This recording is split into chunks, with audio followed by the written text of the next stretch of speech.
Good morning বন্ধুরা, মহাপ্রভু চ্যানেলে সবাইকে স্বাগত। এই আজকে স্নানযাত্রার পরের দিন আমি ছোট্ট করে একটা ভিডিও দিচ্ছি। তোমরা অনেক ভালোবাসা দিয়েছো, স্নানযাত্রার ভিডিও অনেকেই দেখেছো, যার জন্য ইচ্ছে হলো পরের দিনও তোমাদের সাথে একটু কথা বলি। আমার জগন্নাথ দেব এখানে বসে আছেন স্নানযাত্রার পরের দিন। এই হচ্ছে আমার প্রভুর আরেকটি রূপ, এটা জগন্নাথ মন্দিরের আর কি প্রভুর যে রূপ সেটা। চলো এক এক করে কাজগুলো করছি। সব কাজ করতে পারবো না একসাথে দেখাতে, কেন আমি অতটাও ভালো ভিডিও করতে পারি না। রান্না কমপ্লিট, ছেলে হাজব্যান্ড সবাই বেরিয়ে গেছে। এবার এক এক করে আমি এই রুমটা ক্লিন করলাম। তারপরে চলো আরেকটু তোমাদের আমাদের তুলসী গাছ দেখাই। আমার এটাই ব্যালকনিতেই তুলসী মঞ্চ, সেটা এখানেই পুজো করি।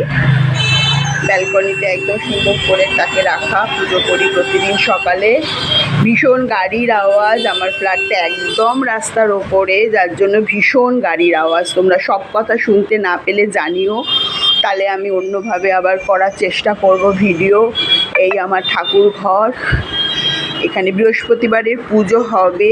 চলো গোপালকে দর্শন করাই। আমার গোপুরা বসে আছে, রাধারানী, গোপু, কানা সবাই বসে আছে। পুজো হবে বৃহস্পতিবারে, এখনও হয়নি। ছেলের ঘরটাও ক্লিন করে নিলাম। তারপরে এক এক করে এবার রান্নাঘরটা ক্লিন করব। চলো, অনেক কাজ রয়েছে, দেখাতে পারবো না সবটা, ভিডিও তো অত করতে পারি না। ঠিক আছে, মোটামুটি যেটুকুনি পারবো দেখাবো। চলো, রান্নাঘর ক্লিন হবে।